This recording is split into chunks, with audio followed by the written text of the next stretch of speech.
of the home side here. It's another Sixers win as they chase down 164 magnificently well. And what a terrific game of cricket that was. The Sydney Sixers win with 3 balls remaining. Well, unbelievable game of cricket. We didn't know which way it was going to go with 5 overs to go, and it's gone the Sixers' way thanks to 2 special innings from Moses Onrix and Jordan Silk. But Tommy Curran comes in, gets the winning runs. Big Bash cricket. Gets his team over the line. Josh Philippe played a real good knock. 14 off 7. Get him home. Well, that was a great game of cricket in front of an appreciative crowd. They didn't get the result that they wanted at the end of the day. If we see a whole lot more of that, then this is going to be one of the really good competitive BBL tournaments we have seen. The Sixers win here at Carrara by 5 wickets. Run Sixers!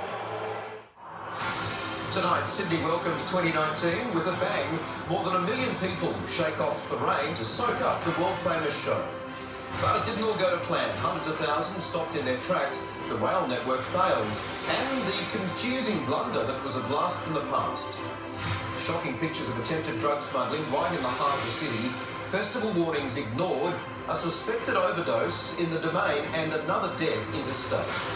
Electricity cuts, the big changes that kicked in today to reduce power bills by hundreds of dollars a year. A New Year's Day beach tragedy as a local swimmer drowns at Clovelly. And the Prime Minister's advice to struggling all-rounder Mitchell Marsh ahead of the SCG test. Live from our Sydney headquarters, this is 7 News with Michael Usher. Good evening. 2019 started with a bang and a crack as 1 million people braved storms to watch the fireworks spectacular on the harbour. While the weather didn't impact the glittering display, lightning strikes did cause major transport headaches. And by this morning, there were plenty more sore heads. In a word, wow. The best fireworks display on Earth. And it's not just us saying it. A party that has the world impressed, even Brazilians. Outstanding! The best one ever! Take Australia! Really, really amazing! The largest array of pyrotechnics ever, 100,000 of them fired from the bridge. It was speechless, just speechless.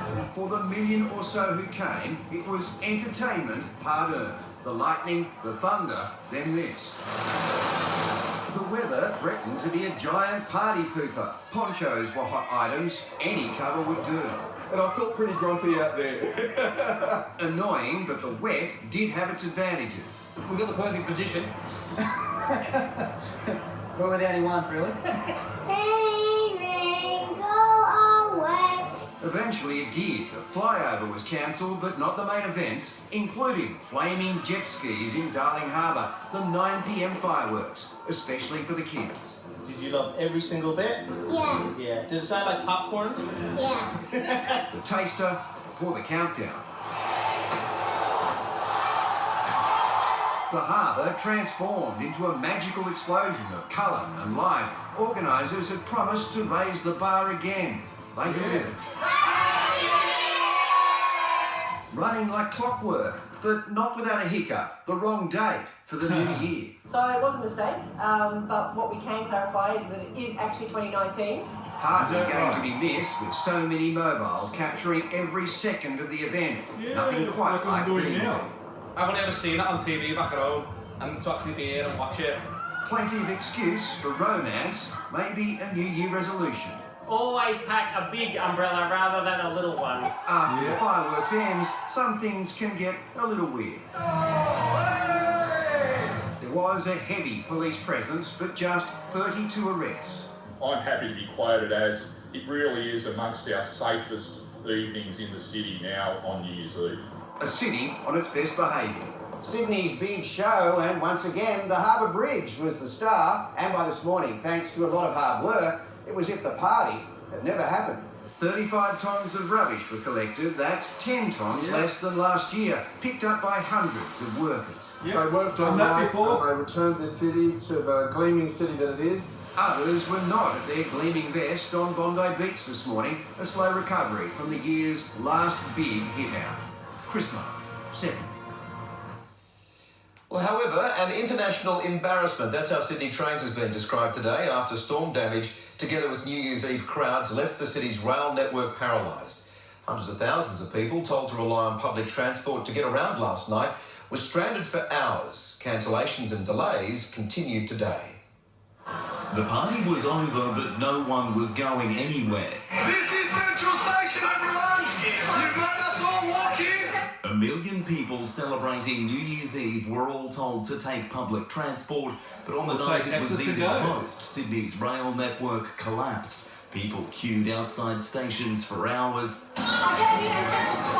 When they were finally allowed in, they had to wait again before trains slowly arrived.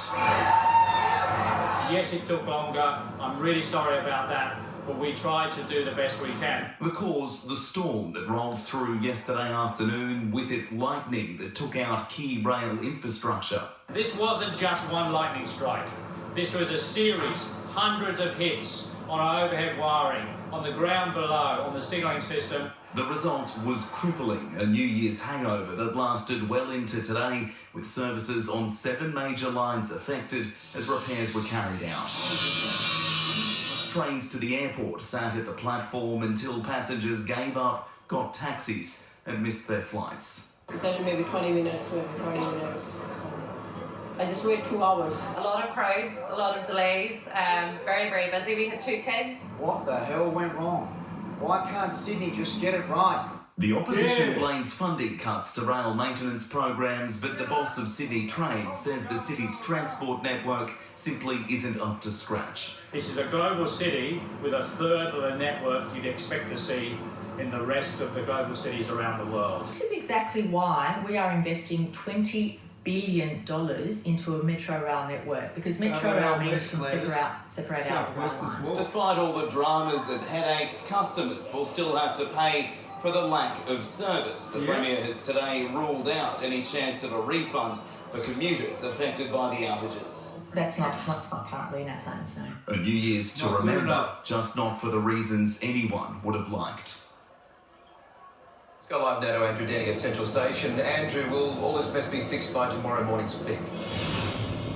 Well, repair crews have been working all day, and rail bosses are confident that they will have things back up and running as scheduled by the time people return to work tomorrow. At the moment, though, things are still not on track. There are travel advisories out for every rail line here in the Sydney metropolitan area, warning of long delays between services, changes without notice, and in some cases, buses are replacing trains. The advice there is to check your trip online before leaving. So it seems 24 hours on from what you've got to say was a pretty typical summer storm here in Sydney. This rail network has still not recovered, and that has been a bad way to bring in the new year. Michael?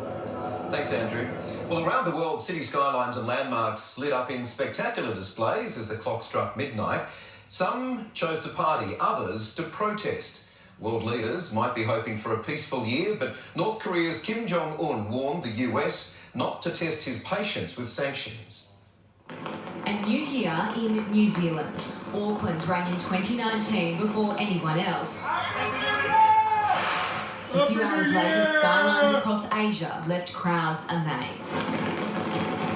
And while some in Seoul preferred to light up their screens, North Korea's grand celebration also lit up faces, their leader using the chance to deliver a message to the United States. I am always ready to sit down again with the US President. On Hong Kong's Victoria Harbour, all eyes were on the sky. Next was Dubai, where nothing is over the top. The world's largest tower became the centrepiece of a stunning show. London partygoers packed the River Thames and it was breathtaking. New Yorkers were among the last to welcome 2019, braving the elements for hours to watch the iconic ball drop at Times Square. And President Donald Trump made it clear not everyone was on holidays. Well, I'm at the White House working. Christmas You're is out there here. partying tonight, but I don't blame you. Enjoy yourselves. We're going to have a great year. Is that right, Have a Trumpster? really, really happy New Year. In Russia, celebrations took a turn for the worst as a bridge collapse injured at least a dozen people. Protests paused the party in Paris. While the Gilets jaunes hoped for a peaceful demonstration, their voices were hijacked by anarchists who called for war on the streets. In his New Year's Eve address to the nation, President Macron said the things he wishes for France in 2019 include hope, truth, dignity and a common future. But with more protests planned for January, it appears, for now at least, his wishes are unlikely to come true. But for the people of France, there was still a brand new year to celebrate. Champs-Élysées was the place to party. In Paris, Sarah Greenoge, 7 News. Well, for anyone these next pictures are confronting, for parents, it's worse. Despite recent deaths and overdoses, today we saw dozens of young people caught trying to smuggle drugs into a festival in the city. Some tried to swallow suspected illegal substances, others